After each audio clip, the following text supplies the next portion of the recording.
Bismillahirrahmanirrahim. Alhamdulillahirabbil alamin wassalatu wassalamu ala asyrafil anbiya'i wal mursalin wa ala alihi washabbihi ajma'in. Rabbi shrah li sadri wa yassir li amri wahlul 'uqdatam min lisani yafqahu qawli. Assalamualaikum warahmatullahi taala wabarakatuh. Terima kasih kepada tuan pengacara majlis Saudara Zulkarnain dan seterusnya saya rasa tanpa melengahkan masa, saya mengambil alih peranan untuk memfasilitasikan sesi bual bicara niaga khas kita pada petang ini yang akan menampilkan tajuk perniagaan inklusif Komuniti B40 pelengkap rantaian nilai. Untuk itu saya mempersilakan dan memperkenalkan ahli-ahli panel kita. Yang pertama, Encik Azmi Zainal, Ketua Pegawai Operasi Farm Fresh Berhad. Dipersilakan Encik Azmi. Encik Azmi merupakan seorang personaliti yang tidak asing lagi, yang juga dikenali sebagai bos susu, nama glamour dia ya. Kalau siapa yang tak kenal lah ya. Dah tengok dekat Gegar Vaganza saya rasa kan, musim ke-6 dan seterusnya lah. Okey, hari ini Encik Azmi sama-sama dengan kita. Dan seterusnya personaliti kita yang kedua, dijemput Encik Johari Abu Kasim, Pengarah Urusan Kumpulan Star Medics Sedia Berhad. Silakan Encik Johari. Sebenarnya Cik Johari ni bersama-sama kita baru je turun daripada kapal terbang petang semalam selepas menunaikan fardu haji lebih kurang sebulan di Mekah. Jadi bukan Cik Johari, patutnya saya kena panggil dia Tuan Haji Johari ya. Tuan Haji kita. Okey, dan seterusnya yang ketiga dipersilakan Cik Muhammad Zukhairi bin Ismail, Ahli Lembaga Pengarah Agrocell Selangor Berhad. Beliau merupakan usahawan bimbingan di bawah Serai Melaya Sedia Berhad, salah seorang daripada peserta program yang kita akan bicarakan pada petang ini. Jadi tuan-tuan dan puan-puan yang saya hormati sekalian, begitulah pengenalan pada tiga-tiga orang ahli panel kita. Sebelum kita mulakan, nanti saya akan membuat pengenalan lebih lanjut lagi tentang latar belakang setiap seorang daripada ahli panel kita.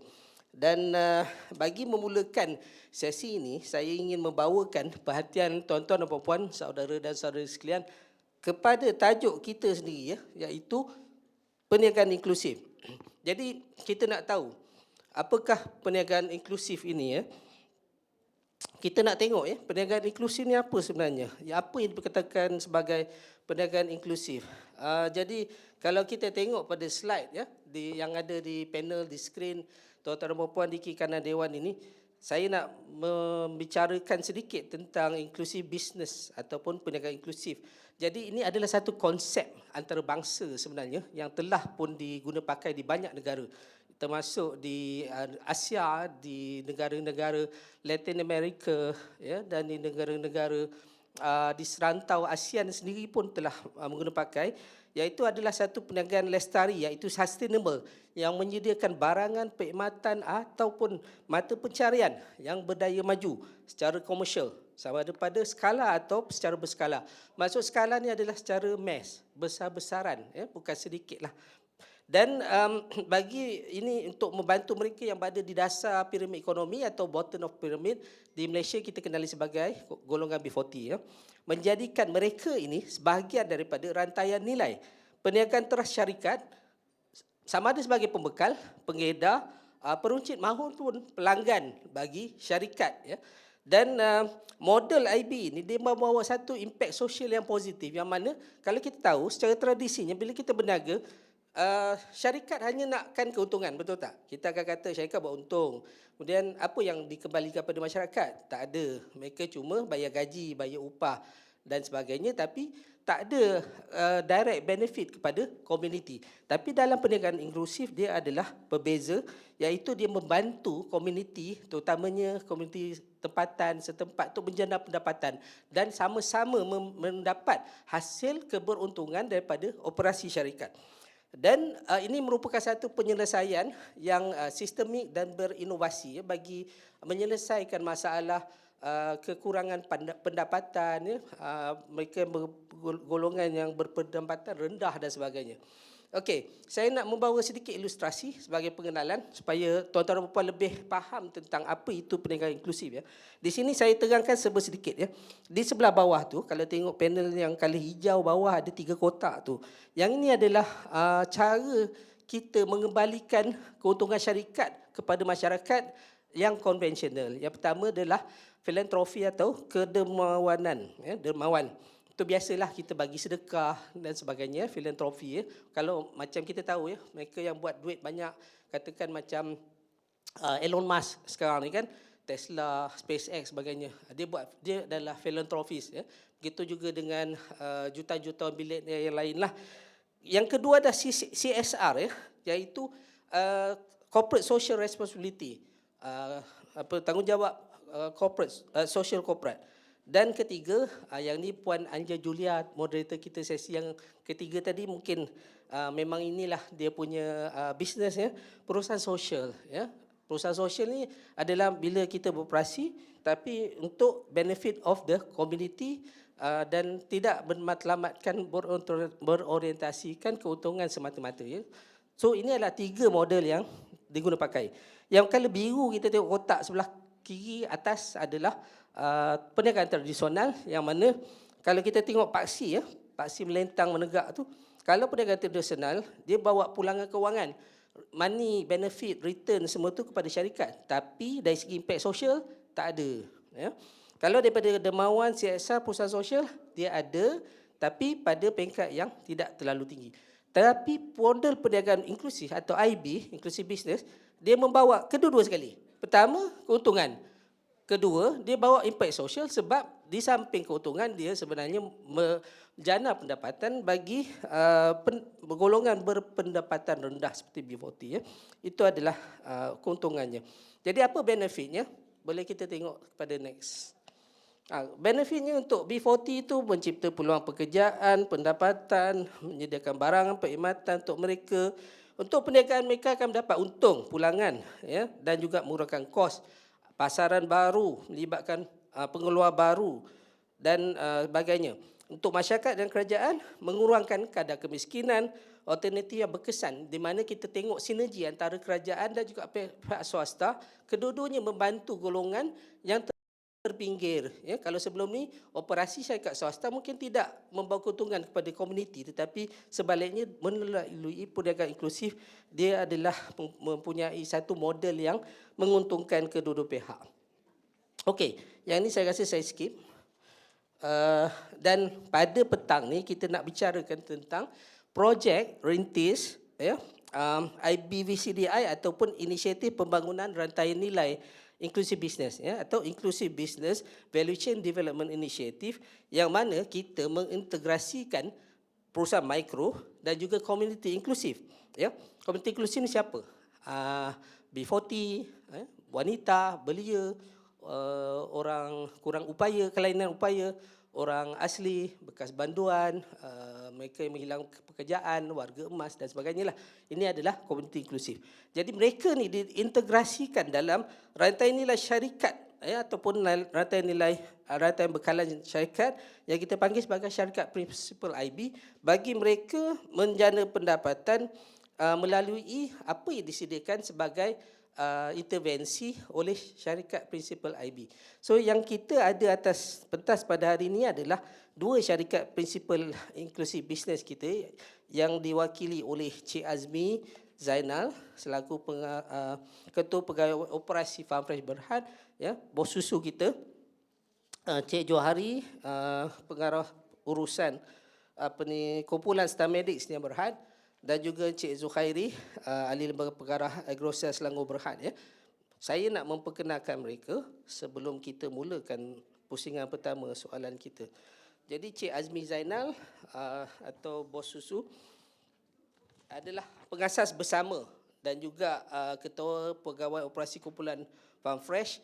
Baru-baru ni Farmfresh telah berjaya untuk disenarai di Bursa Malaysia, ya. Dan Farmfresh merupakan pengeluar produk tenusu yang utama sekali di Malaysia, syarikat tempatan. Dan beliau bermula dengan mendapat pendidikan di Sekolah Teknik Tuanku Jaafar Ampangan. Beliau memulakan kerjaya di Felda pada tahun 1989 sebagai pegawai perancangan tanah bagi Felda Lok Heng Barat. Dan setelah meninggalkan Felda pada tahun 1997, Cik Azmi mengasaskan perniagaan sendiri, Gemilang Packaging Sdn Berhad, ya. Dan selepas itu Cik Azmi telah berkecimpung dalam operasi Farm Fresh ya, daripada bermula sebagai syarikat yang belum besar lagi, kemudian jadi besar sampailah jadi syarikat Berhad ya. Dan beliau dilantik sebagai ketua pegawai operasi pada 2010 dan bertanggungjawab dalam melatih mereka yang menjadi penjual, home dealer, ya, stokis dan sebagainya. Jadi banyak pengalaman yang Cik Azmi nak kongsikan. Saya tak nak mengambil masa terlalu lama untuk memperkenalkan beliau. Nanti beliau akan memperkenalkan diri beliau lagi, saya rasa.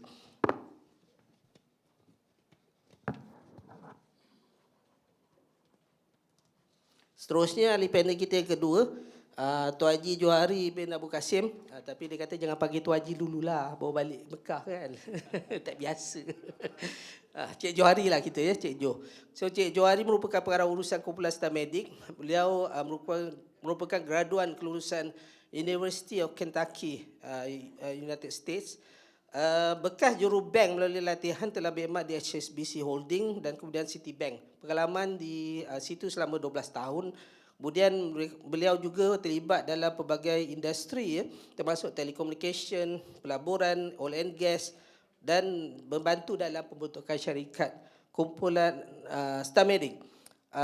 Mempunyai pengalaman luas dalam kewangan korporat, syarikat tempatan antarabangsa dan juga beliau aktif dalam banyak NGO dan merupakan Presiden Persatuan Perkilangan Peranti Perubatan ataupun Perantim ya. Starmedic ni adalah syarikat yang membuat medical device ya, peralatan perubatan. Dan seterusnya saya balik pada ahli panel ketiga, Encik Muhammad Zulkhairi bin Ismail, ahli lembaga pengarah Agrocell Selangor Berhad. Ya, Agrocell ni sebuah koperasi ya, betul ya Cik Zul? Dan Cik Zuhairi telah lama melibatkan diri dalam sektor pertanian.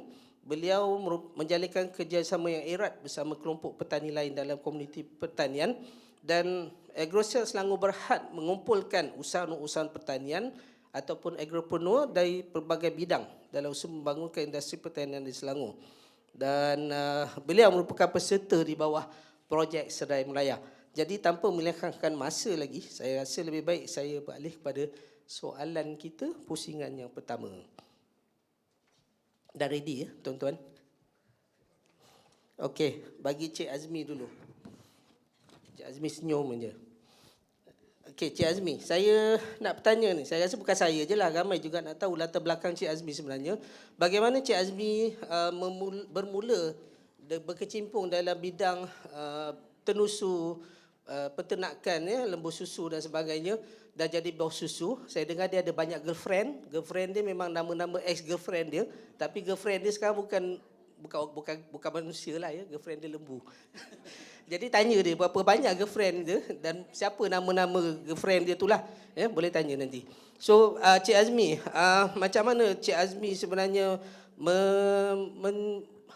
meneroka bidang ini bersama-sama ya, susah payah dalam membangunkan syarikat Farm Fresh Berhad sehingga mempunyai satu network yang besar dari segi rangkaian penjual. Dan juga macam mana Farm Fresh sebenarnya bermula daripada kecil hinggalah kesederhana, akhirnya menjadi syarikat Berhad, telah tersenarai di Bursa Malaysia.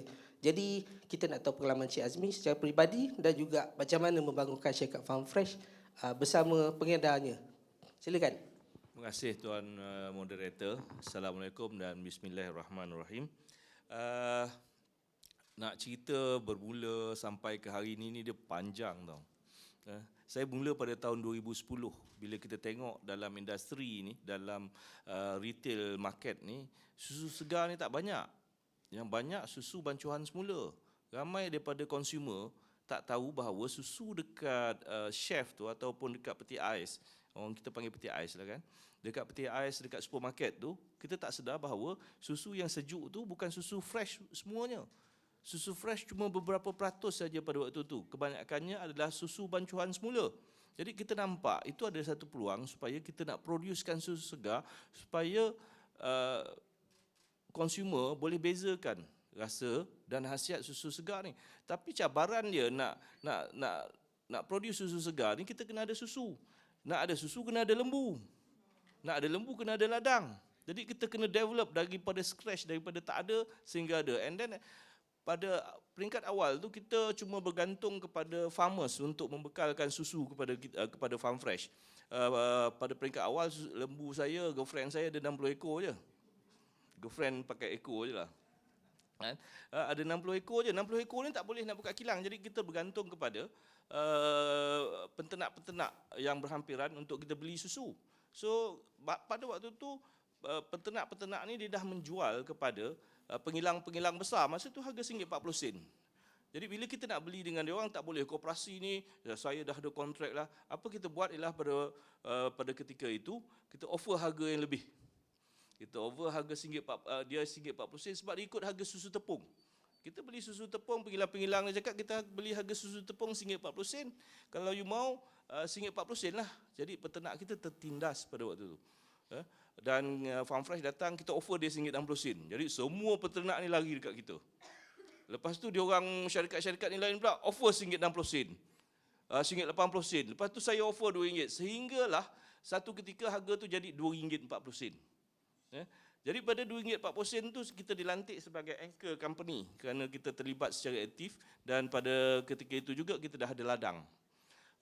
Dan selepas daripada itu dan sehinggalah hari ini, untuk makluman semua, harga susu mentah daripada peternak ni dah mencapai RM3 1 liter. Jadi Farm Fresh ni dah buat inclusive business, kita pun tak tahu dah buat inclusive business ni. Jadi kita dah beli susu daripada peternak ni, kan? Itu pun salah part of inclusive business sebab kita dah kongsi rezeki. Yang saya tahu, program yang saya buat tu selalu yang saya cakap tu lah, kongsi rezeki, kongsi rezeki. Jadi kita dah mula inclusive business ni pada awal lagi, pada tahun 2010 lagi. Kita membeli susu peternak untuk jadikan kita punya produk. Tapi sekarang ni oleh kerana permintaan tinggi, kita dah mula bangunkan kita punya ladang-ladang besar, berskala besar kita, dan Farm Fresh ada lebih kurang 8,000 ekor. 8,500 ekor lembu di seluruh Malaysia, dan kita juga ada di ladang di Australia seluas 2,400 ekor, 2,400 ekar, dan ada lebih kurang 3,000 ekor. Jadi keseluruhan lembu Farm Fresh sekarang ni ada lebih kurang 11,000 lah, lebih kurang macam tu, untuk mencukupkan. Dan daripada segi penguasaan susu segar di negara kita, Farm Fresh, kita punya market share sekarang ni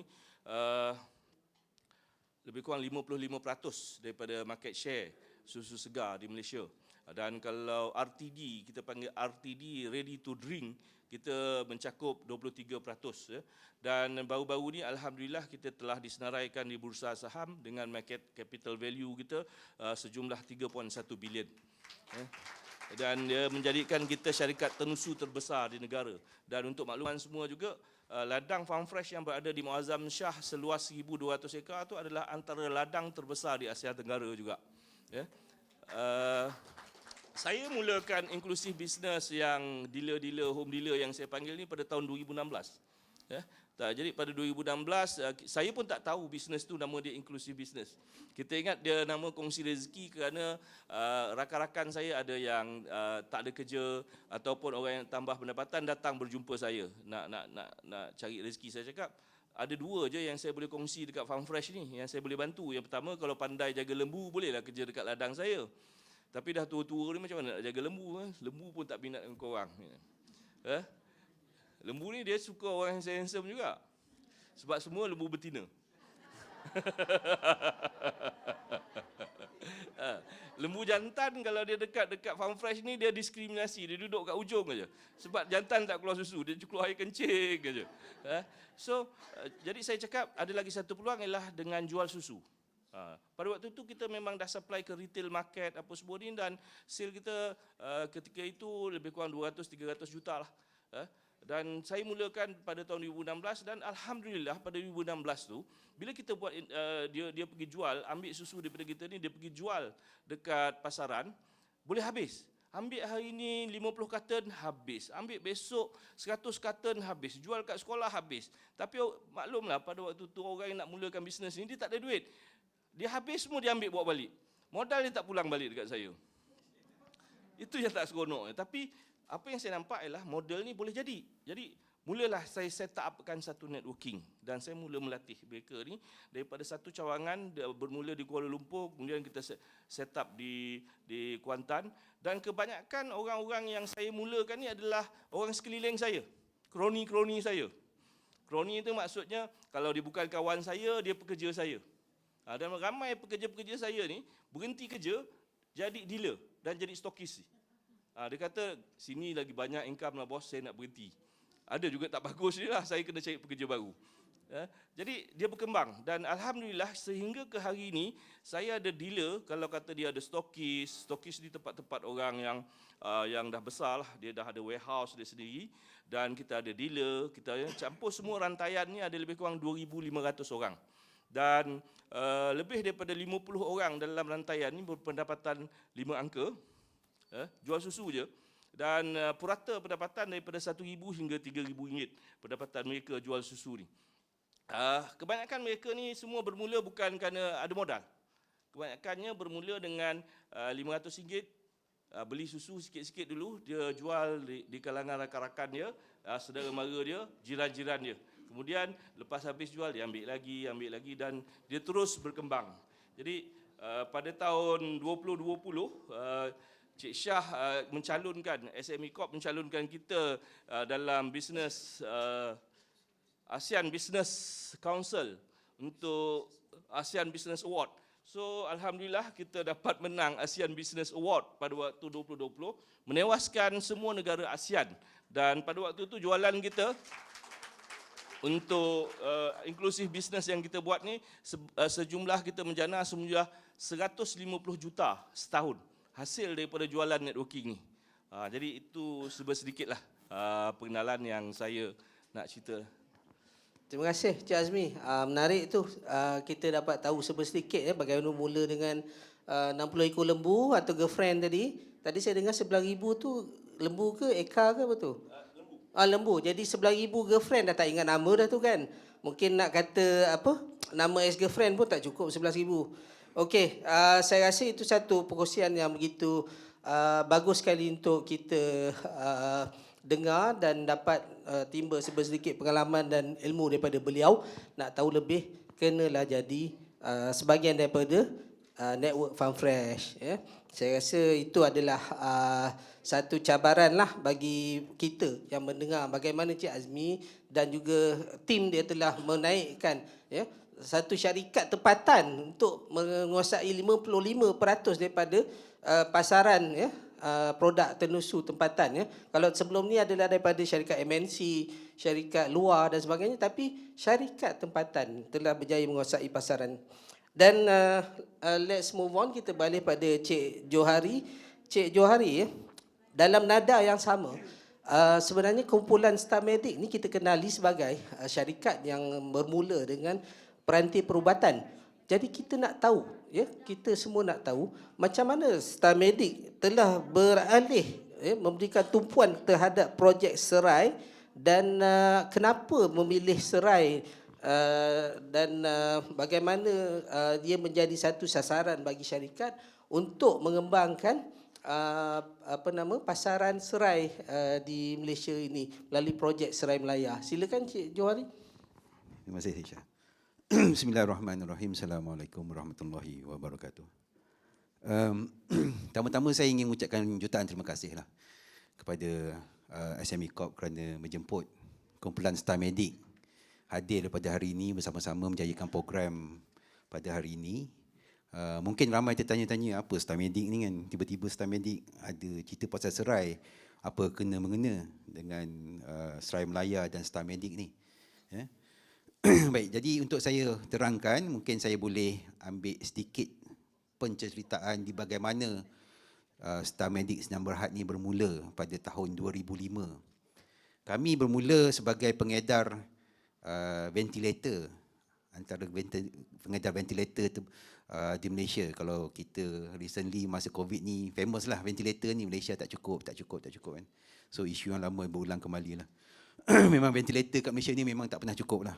Kalau ikut pengalaman saya semasa kita kena bird flu masa tu pun, walaupun tak sekritikal COVID-19 baru-baru ni, masa tu pun dah tak cukup. kita pun asyik terminta dengan negara lain. Kumpulan StarMedic ni ataupun StarMedic Sdn Bhd ni bermula pada tahun 2005. Kami mengedar ventilator yang kami bawa daripada Switzerland. Kami bukan saja mengedar equipment, tapi juga kami buat latihan dan of course clinical test, semua sekali lah berkaitan dengan ventilator.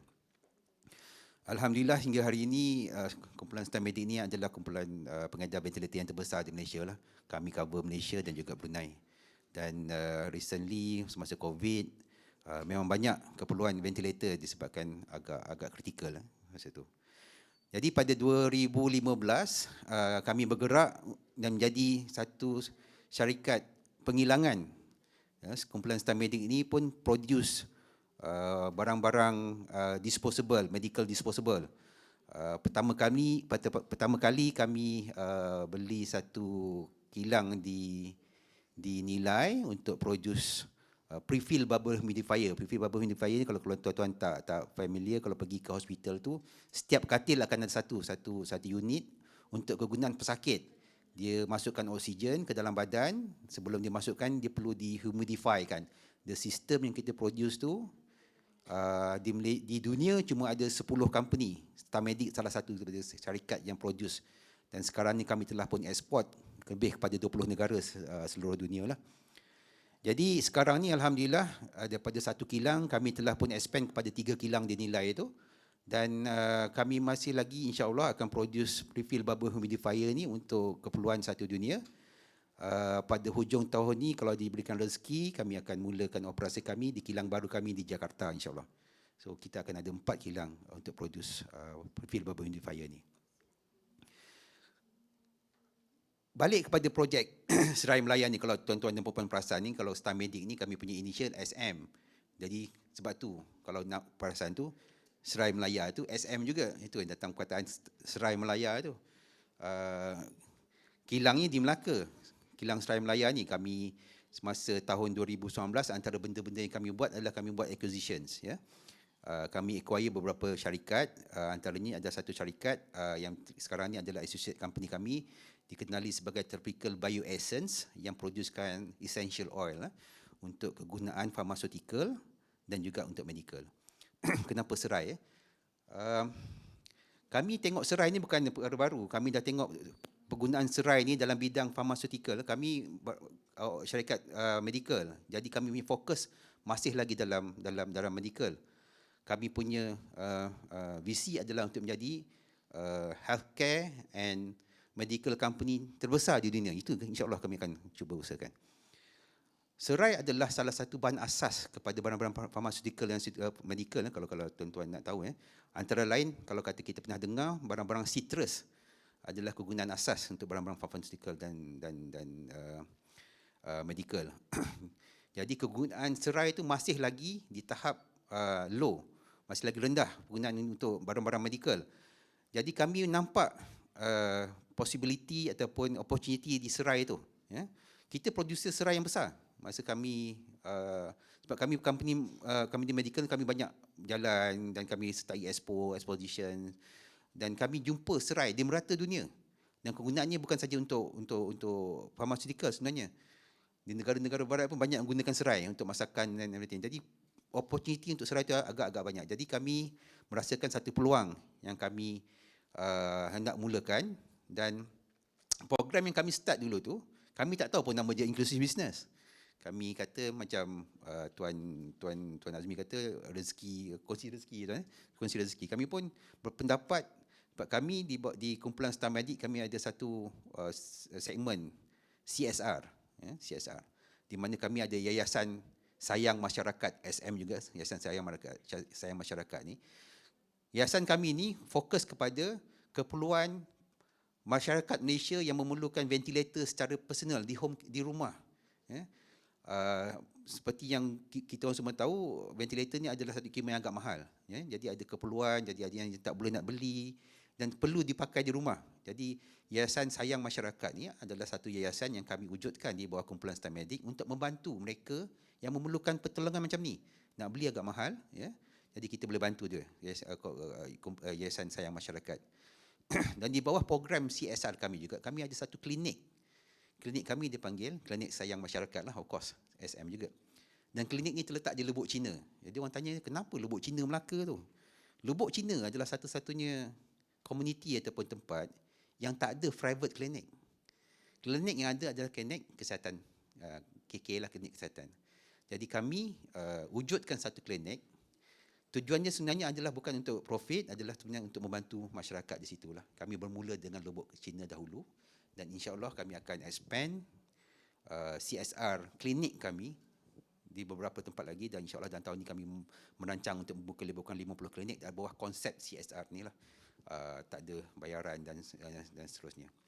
Dan di bawah program CSR ni kami wujudkan Serai Melaya. Serai Melaya ni adalah untuk membantu penanam-penanam yang boleh tanam serai, yang boleh producekan ikut spesifikasi yang kami perlukan dan supply kepada kami secara konsisten. Kami akan beritahu dia, okey, produce type serai yang ini, sebanyak yang ini, dan perlu hantar pada kami pada tarikh sebegini ataupun selepas 6 bulan lah. Dan keperluan kami adalah satu, tujuan yang utama adalah untuk kami punya market pharmaceutical dan medical. Tetapi serai by itself adalah keperluan makanan yang umum. Jadi opportunity ni amat besar. Itu yang bermulanya kami start dengan Serai Melaya tu. Kami dah sign up dengan beberapa komuniti, kelompok komuniti di mana mereka akan tanam serai. Serai ni akan masih ambil masa dalam 6 ke 7 bulan baru boleh tuai. Dan kalau mengikutkan spesifikasi yang kami nak dan ikutkan dia punya saiz, jenis yang kami akan garanti beli. Kilang kami di Melaka, capacity boleh produce adalah 15 tan untuk essential oil production untuk pharmaceutical. Jadi keperluan kami sangat besar. Kami masih lagi mencari kelompok komuniti yang boleh produce serai yang seperti yang kami mahukan. Alhamdulillah kami ada bergerak dengan beberapa, tak salah sekali sekarang ni ada 5 kelompok komuniti yang akan bergerak bersama dengan Serai Melaya ni. InsyaAllah. Terima kasih. Terima kasih kepada Cik Johari yang telah berkongsi tentang bagaimana syarikat, kumpulan syarikat StarMedic dan juga bagaimana bermulanya Serai Melaya. Jadi Serai Melaya, StarMedic, apa tadi itu, Sayang Masyarakat, semuanya SM ya. Tapi saya bukan SM, saya MS, Muhammad Syahriza. Tak ada kaitan dengan Cik Johari ya. Okey, saya rasa tadi Cik Johari dengan Cik Azmi pun dah sebut tentang kongsi rezeki kan. Dua-dua syarikat dah kata mereka buat projek tapi dia tak tahu dia buat projek IB. Tak tahu pun itu inclusive business kan. Sedangkan syarikat mempunyai matlamat untuk mengembangkan operasi, melariskan jualan, meningkatkan production dan sebagainya untuk mendapatkan keuntungan. Tapi dengan adanya konsep inklusif bisnes ni sebenarnya atau perniagaan inklusif, mereka telah melibatkan komuniti secara langsung untuk komuniti terlibat sama dalam menghasilkan produk mereka dan pada masa yang sama komuniti juga dapat manfaat. Jadi untuk itu saya nak balik pada ahli panel kita ketiga, Cik Zuhairi. Ya, Cik Zuhairi sebagai peserta di bawah projek IB Serai Melaya ni, nak tanya sikit apa rasanya Cik Zuhairi ya, dari segi pengalaman Cik Zuhairi sebagai peserta, sebagai ketua kelompok penanam serai di bawah kelompok Agrocell Selangor ya. Dan apakah manfaat yang dapat diperolehi lah oleh Cik Zul dan juga kelompok penanam serai di bawah projek ni. Silakan Cik Zul. Okey, Assalamualaikum. Saya Zuhairi daripada Koperasi Agrocell. Saya biasanya saya bercakap di kedai-kedai ataupun di kebun-kebun. Ini first time saya bercakap di pentas. Saya minta maklumlah kalau ada terbetul kurang ya. Okey, untuk serai ini kami biasanya meniaga kecil-kecilan seperti kutip-kutip daripada komuniti-komuniti di kampung, di persatuan-persatuan yang kecil-kecil, sayur-sayuran diorang lah, dan kita hantar terus ke kedai, iaitu kedai Aceh, biasa macam tu. Jadi biasanya komuniti-komuniti kami ini ada golongan daripada B40, ibu tunggal, Jadi ada yang orang yang susah-susah lah. Jadi kami dimaklumkan bahawa projek serai ini daripada Serai Melaya. Jadi alhamdulillah, insya-Allah kalau Serai Melaya ini bagi kami projek ini, jadi kami dengan komuniti-komuniti kecil ini insya-Allah daripada golongan B40 ini boleh berusahalah untuk mengembangkan ataupun untuk menjalankan kerja-kerja penanaman. Maknanya kita ada satu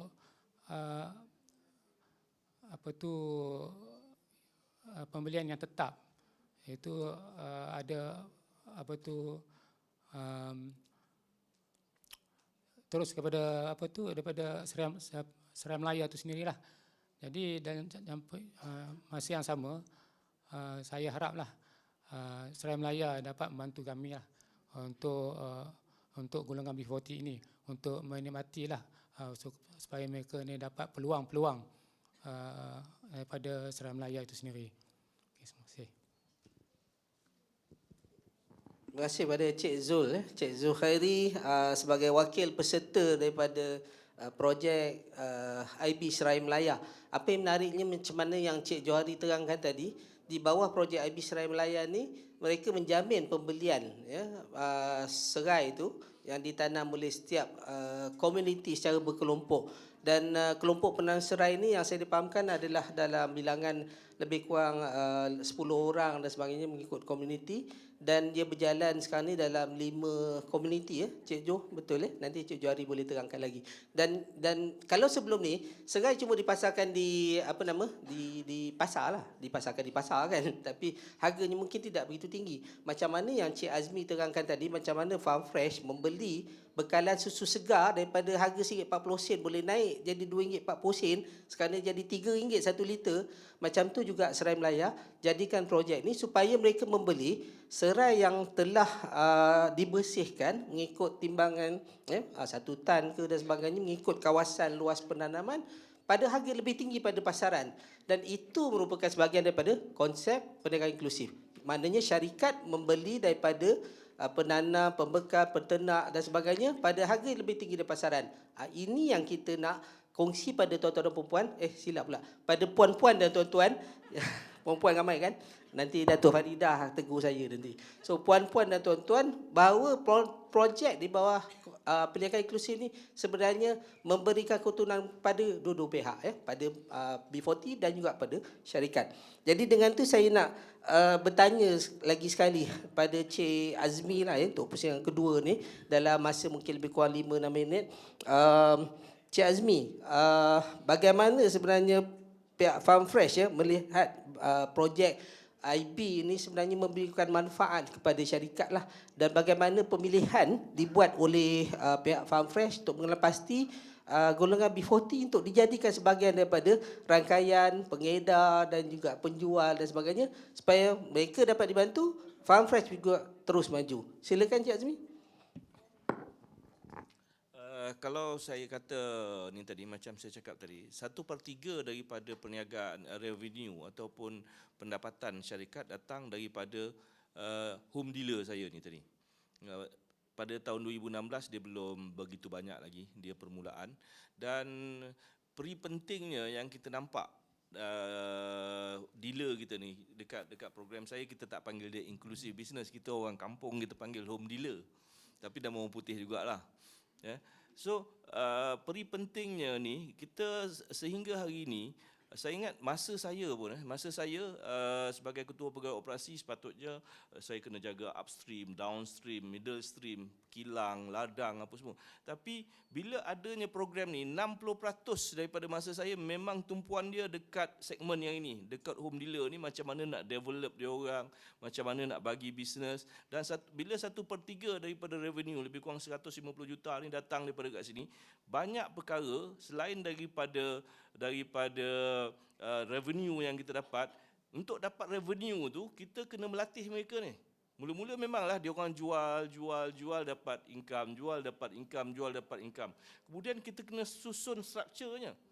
Bila dia networking ni dah besar, kita kena susun strukturnya, kita kena bagi latihan, kita kena bagi galakan. Kerana bagi saya, business networking ni, bila kita serahkan bisnes untuk orang berbisnes networking ni, orang-orang meniaga ni selalunya, orang yang mula meniaga ni, saya ni meniaga dah lama, 30 tahun. Orang meniaga ni angat-angat ti ayam. Ini benda yang kita kena akui. Kalau kata kita tak tiupkan semangat, kita tak galakkan dia, kita tak encourage dia, kita tak pulihkan semangat dia bila dia down, nanti dia hilang. Jadi kita sebagai principal, kita kena selalu tengok networking ni.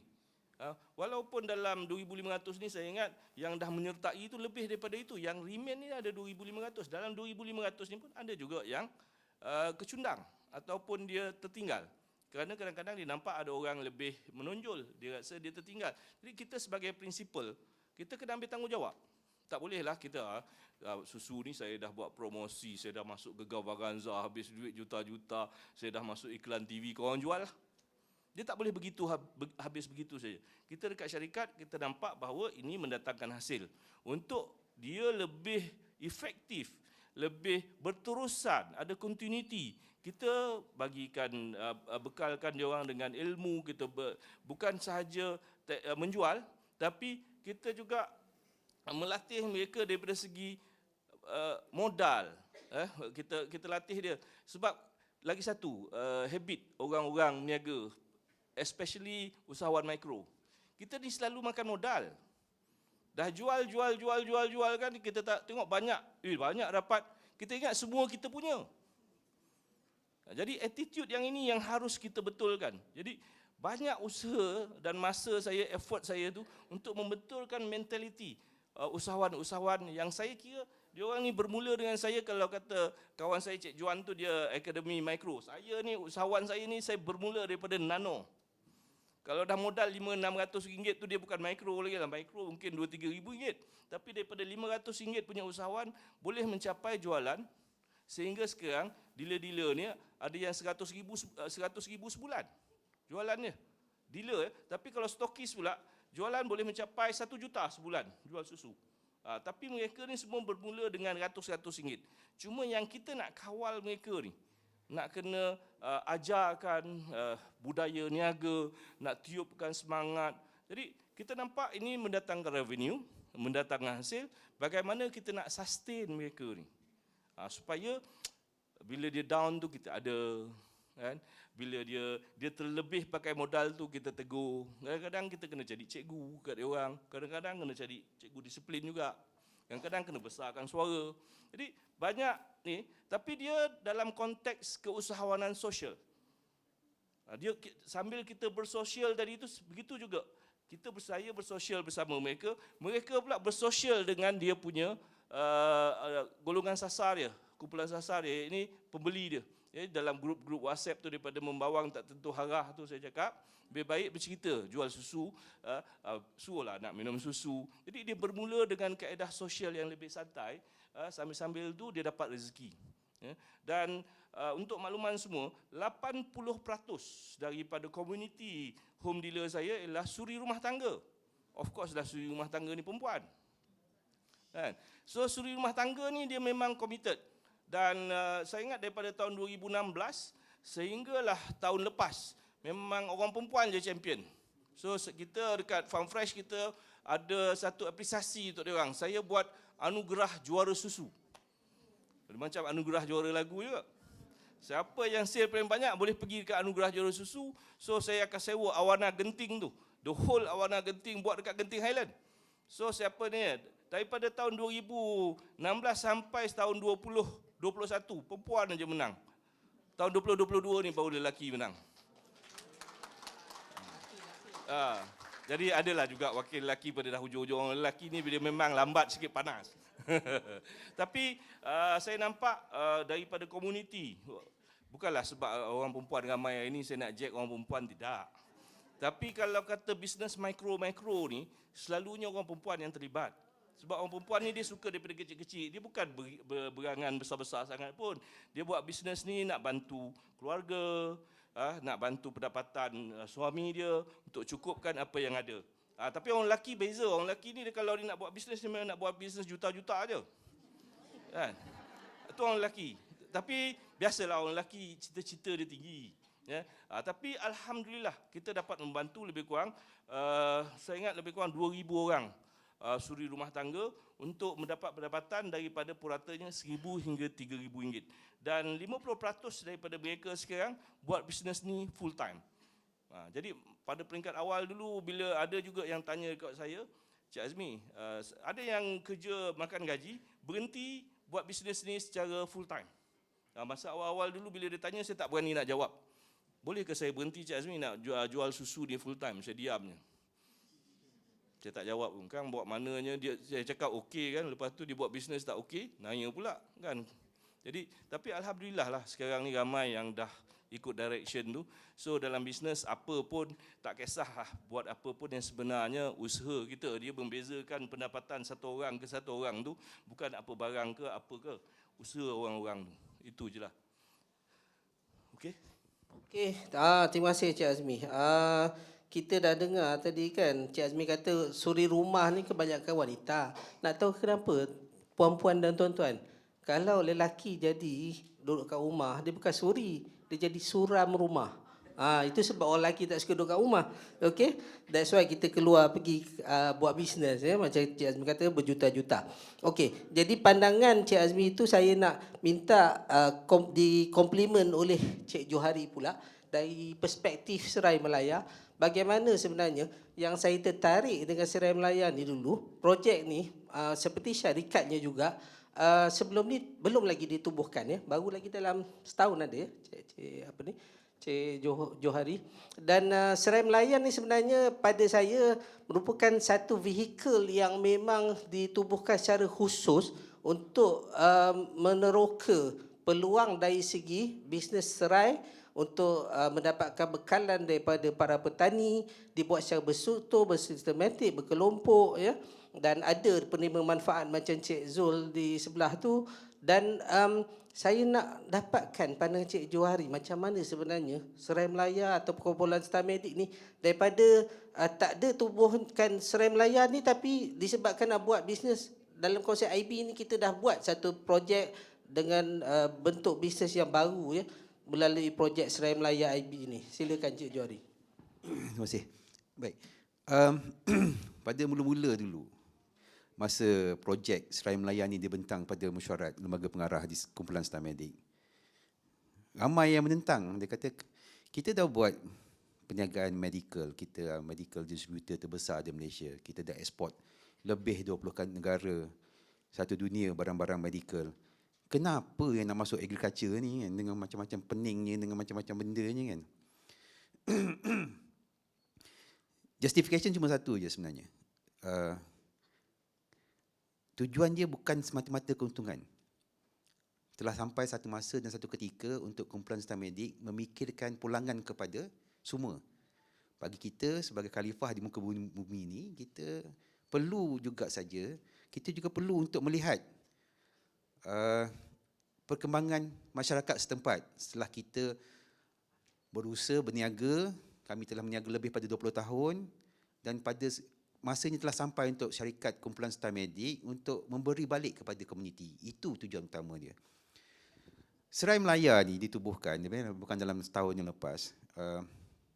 Bila kita tengok keperluan barang-barang farmaceutical pada mulanya, substitute kepada citrus yang banyak menggunakan untuk keperluan perubatan.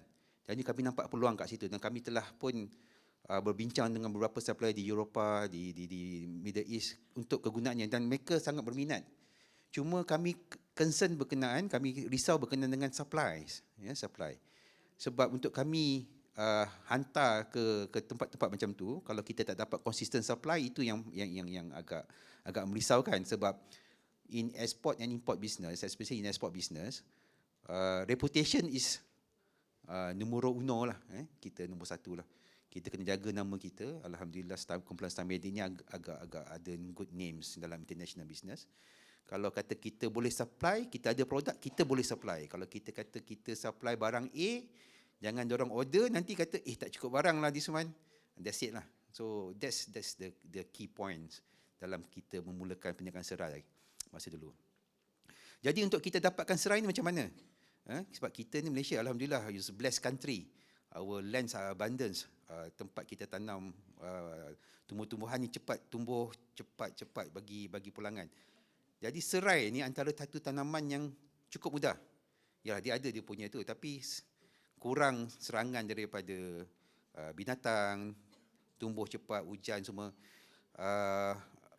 Jadi kita boleh buat satu program di mana kami engage dengan komuniti, orang-orang kampung untuk producekan serai mengikut spesifikasi. Dan kami beli pada harga lebih daripada harga semasa. Sebab apa? Challenge serai ni adalah bila datang hari raya. Kalaulah kata saya janji dengan kelompok A, okey, pastikan saya nak 50 tan serai selepas 6 bulan. Okey. Antara 6 bulan tu ada pula jatuh hari raya kat tengah-tengah tu. Garanti tak cukup. Sebab dengan rendangnya pakai serai, dengan karinya pakai serai, apa dia orang buat? Dia orang ambil 2-3 tongkol, pergi jual kat pasar. Ambil sini sikit, jual serai. At the end of the day, 2-3 tongkol ni satu tempat dah hilang 40-50% daripada satu productions. Jadi kami sebagai pengusaha dan sebagai pembeli tetap, kami garanti akan beli kalau ikut specification. Itu satu-satu bendanya. Bila kami jumpa dengan pengusaha serai, kami pastikan kata, tuan, pastikan ikut spek kami bila hantar tu, kan. Ada setengah-setengah benda macam terlampau kering tak boleh. Untuk dapatkan serai extraction, essential oil extraction tu, dia perlu serai tu bila dituai sedikit kuning, jangan terlebih kuning. Ada dia punya specification lah. Kalau tuan dalam serai, saya rasa ada pengusaha serai kat sini, termasuk Encik Zul, dia faham lah. Jangan terlebih sangat dan jangan sebelum 6 bulan. Ya, kalau sebelum 6 bulan dia tak akan dapat the extraction yang kita perlukan lah.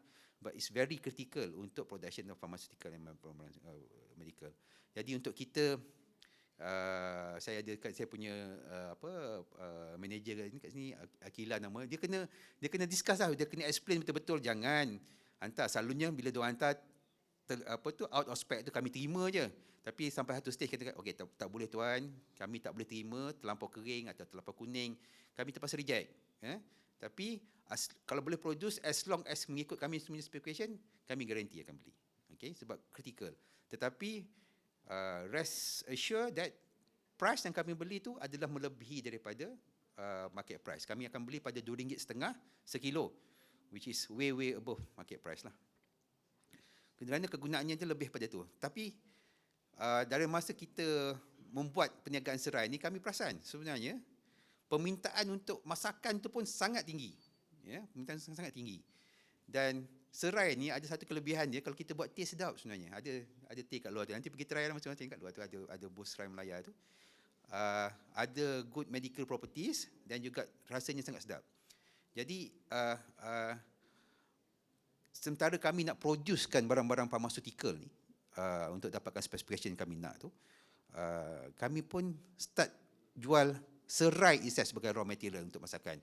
Sebab tu tengok kalau tuan-tuan dan puan-puan sempat, depan tu ada booth serai Melaya tu, boleh pergi tengok serai tu yang kami buat, serai kisar dan juga teh serai.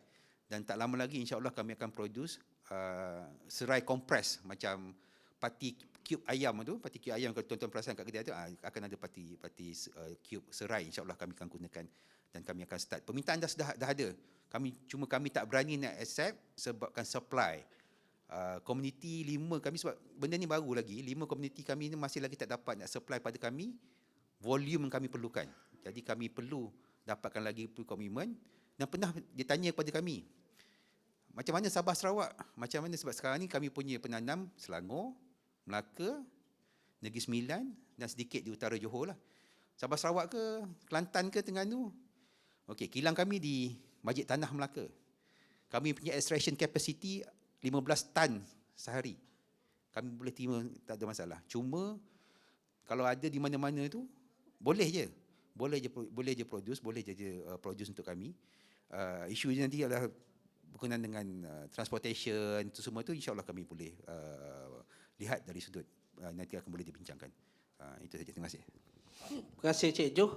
Buat masa ni serai Melaya lah. Nanti satu hari mungkin ada serai Sabah, ada serai Sarawak kan. Jadi orang Sabah Sarawak jangan kecil hati ya. Mungkin kumpulan Star Media akan buka nanti serai Sabah, serai Sarawak. Jadi macam mana Cik Jo telah kongsikan kepada kita tadi bagaimana ada 5 komuniti, maka peluang terbuka luas lagi. Siapa ada tanah kat luar sana tu? Ada tak tanah yang boleh tanam serai? Lepas tengok dah ada angkat tangan tu 1, 2, 3, 4. Saya nampak lah 4. Kita tanya pula Cik Zul ya.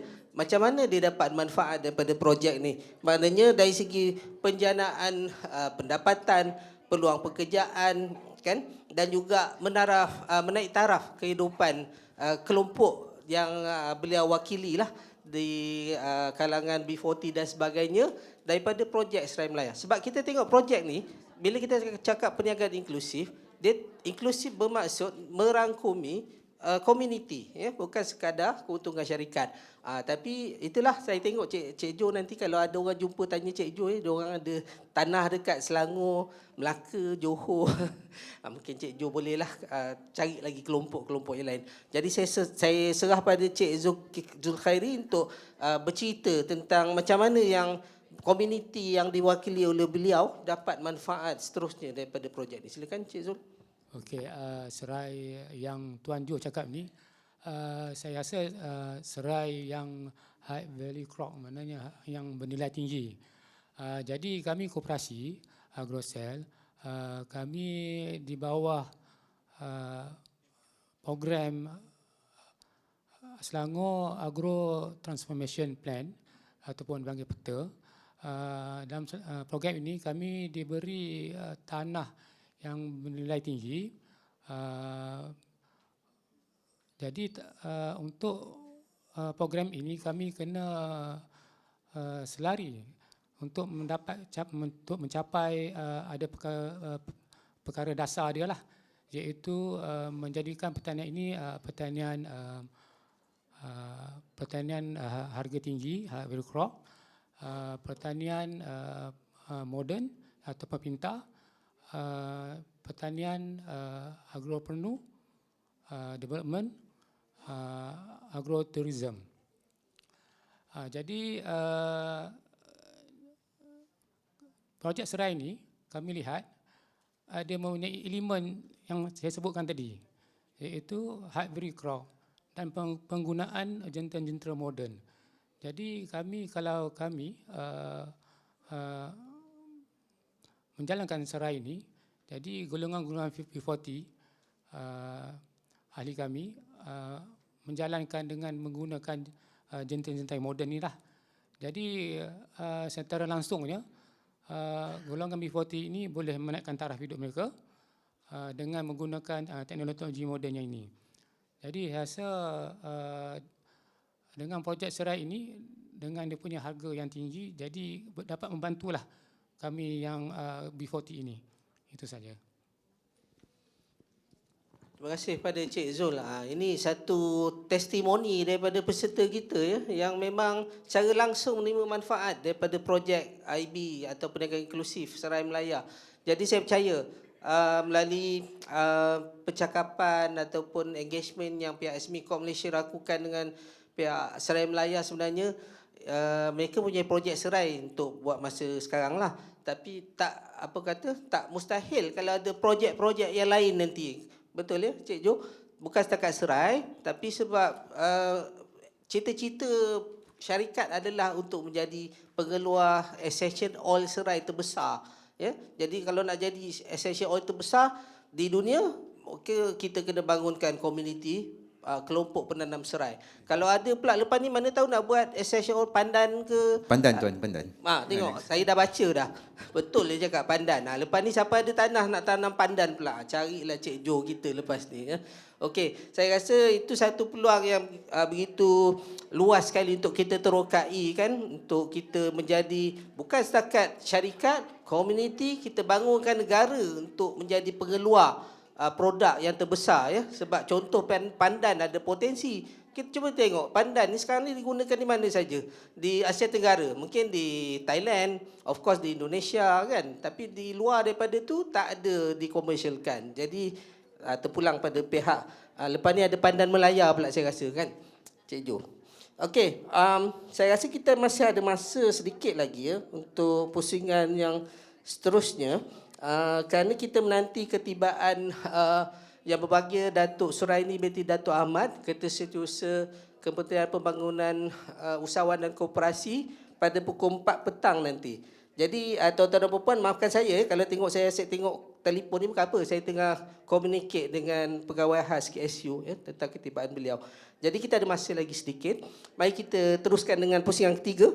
Dan pusingan ketiga ni saya nak tanya pada Cik Azmi.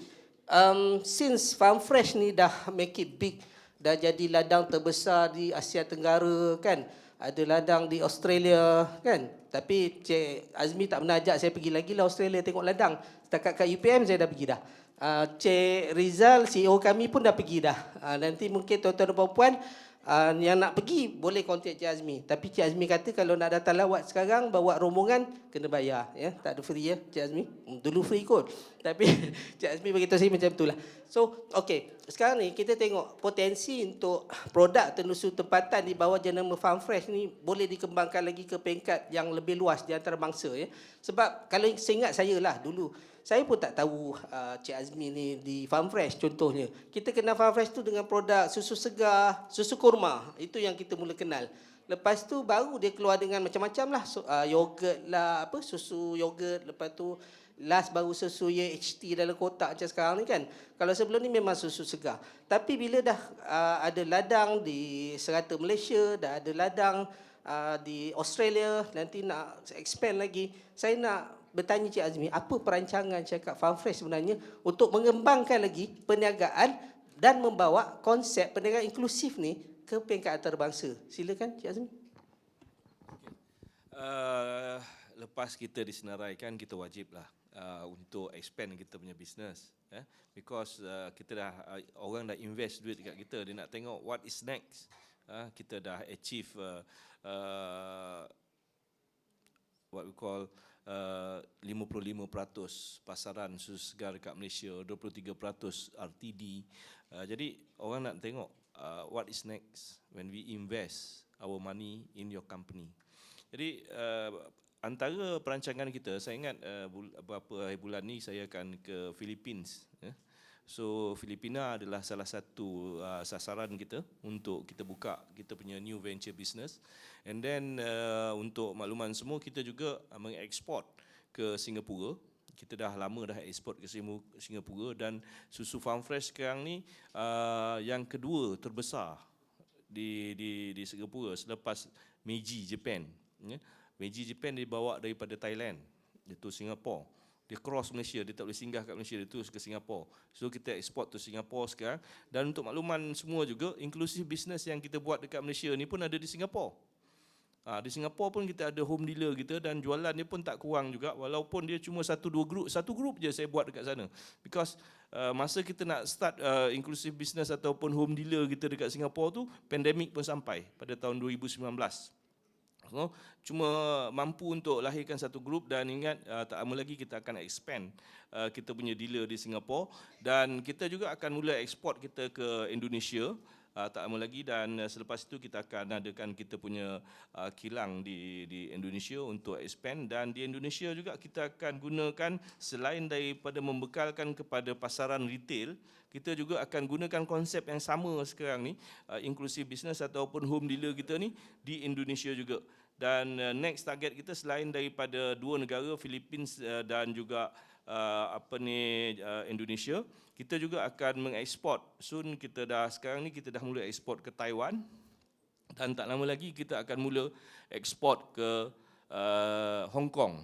Cuma bila kita buat ekspor, pasaran tempatan pun kita tak berapa nak cukup lagi. Sebab tu kita masih buka kita punya ladang yang terbaru di Pondok Tanjung. Saya ingat ladang kita di Pondok Tanjung, Taiping, 800 ekar tu boleh menambah lebih kurang dalam 6 juta liter lagi susu segar. Dan yang terbaru, kita bekerjasama dengan Kerajaan Negeri Sarawak untuk buka ladang di Sarawak untuk take care market kepada di Philippines punya market. Jadi permulaannya kita ekspor daripada Sarawak, dan kemudian kita expand kita punya business di Filipina. Jadi konsep inclusive business ataupun home dealer yang kita buat di Malaysia ni, sekarang bukan sahaja kita laksanakan di Malaysia, juga dah berkembang. Lupa saya nak cakap, dekat Brunei pun kita buat perkara yang sama juga. So kita dah ekspor Brunei, kita dah start ekspor since 2019. Dan ada juga dealer di Brunei. Jadi dua negara ASEAN sekarang ni, Indonesia dan Singapura dan juga Brunei dah mengamalkan konsep yang mana yang kita dah laksanakan di Malaysia ni. Maybe kalau kata, because bila kita nak masuk ke pasaran luar negara, especially ASEAN, banyak restriction. Kerana bila kita nak masuk produk terusu ke negara-negara ASEAN, mereka kena memikirkan penternak tempatan. Jadi kalau kata farm fresh masuk kat sana, adakah dia terjejas ke tidak peternak tempatan dia kalau jenama yang ini masuk? Jadi adakah kita akan membeli daripada peternak tempatan? Ataupun adakah kita bawa susu daripada Malaysia untuk dijual di sana? Begitu juga di ini. Untuk Brunei dengan Singapura memang tak ada masalah. Kerana dia memang tak ada ladang. Tapi untuk Indonesia dia memang banyak. Dan di Thailand lagi susah kita nak masuk. Jadi macam-macam restriction. Tapi di peringkat kita, alhamdulillah, kita dah dapat akreditasi halal daripada Indonesia. Kita jangan ingat kita punya halal tu Malaysia, JAKIM kita tu boleh ekspor ke negara. Nak masuk ke Indonesia, you mesti ada halal Indonesia. Halal Indonesia ni pun susah nak dapat. So bila kita macam orang lah nak ekspor ke negara kita, nak dapat halal Malaysia tu pun macam-macam. Jadi begitu juga dengan halal Indonesia. Kita dah dapat akreditasi A2 untuk halal Indonesia dan mungkin penghujung tahun ni lah kita mula ke Indonesia. So Brunei dengan Singapore dah ni, and then next is lepas Philippines, Indonesia, and then next is Taiwan, and then Hong Kong. Jadi itulah kita punya expansion, kita punya selepas kita disenaraikan di bursa. Terima kasih Cik Azmi.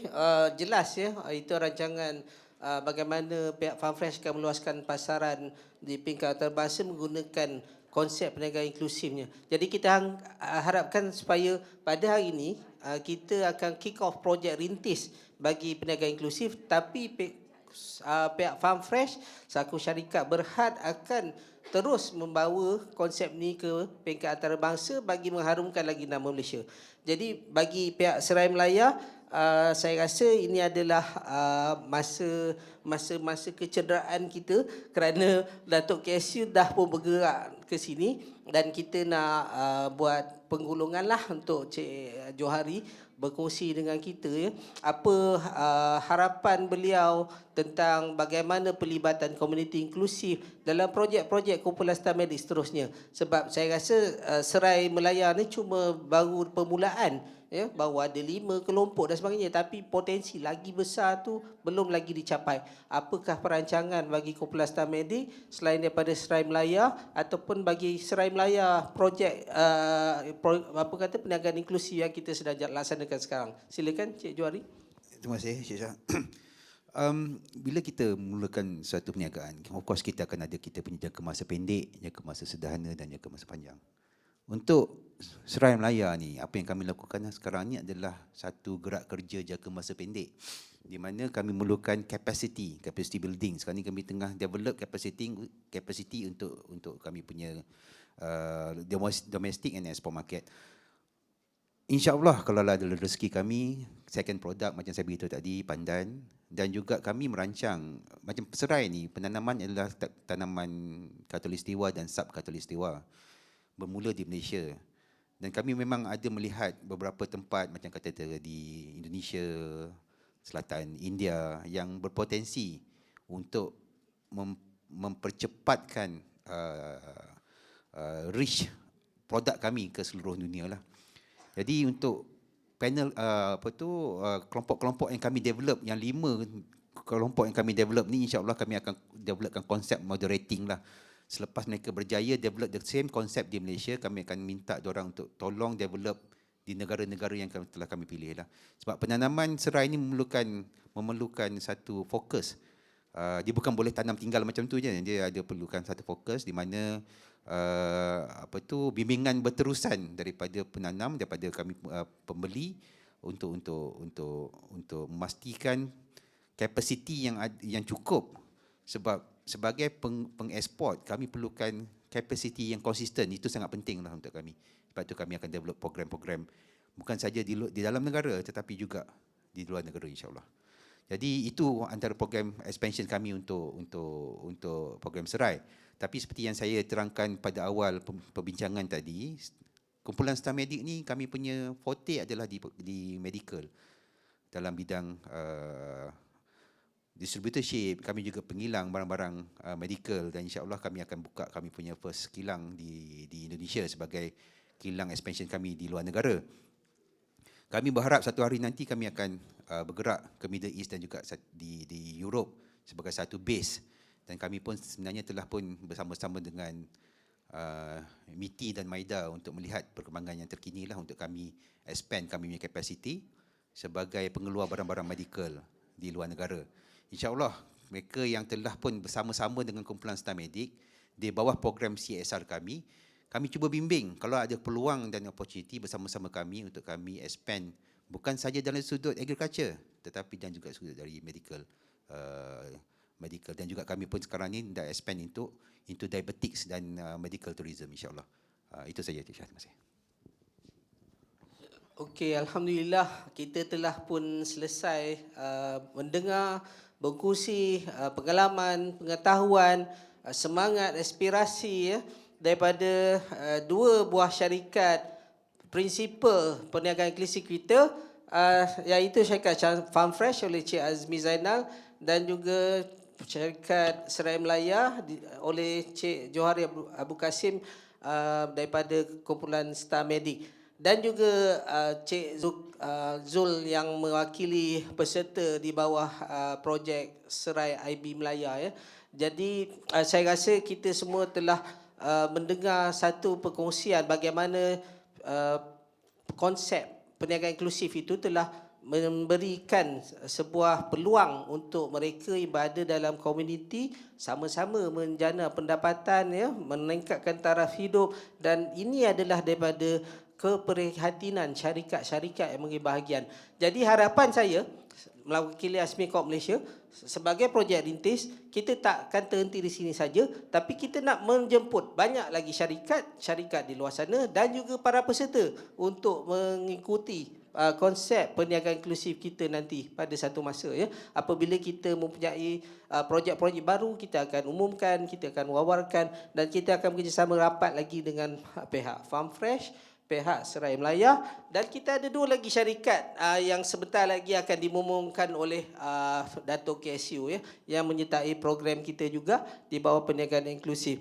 Jadi tahniah diucapkan kepada pihak Farmfresh Serai Melaya yang telah sudi berkongsi dengan kita pada petang ini, dan saya mengucapkan terima kasih kepada tuan-tuan dan puan kerana sudi hadir meramaikan dan mendengar perkongsian kita dalam sesi bicara negara khas pada petang ini. Sekian, wabillahi taufiq wal hidayah. Wassalamualaikum warahmatullahi wabarakatuh. Saya serahkan kembali pada juruacara majlis. Silakan.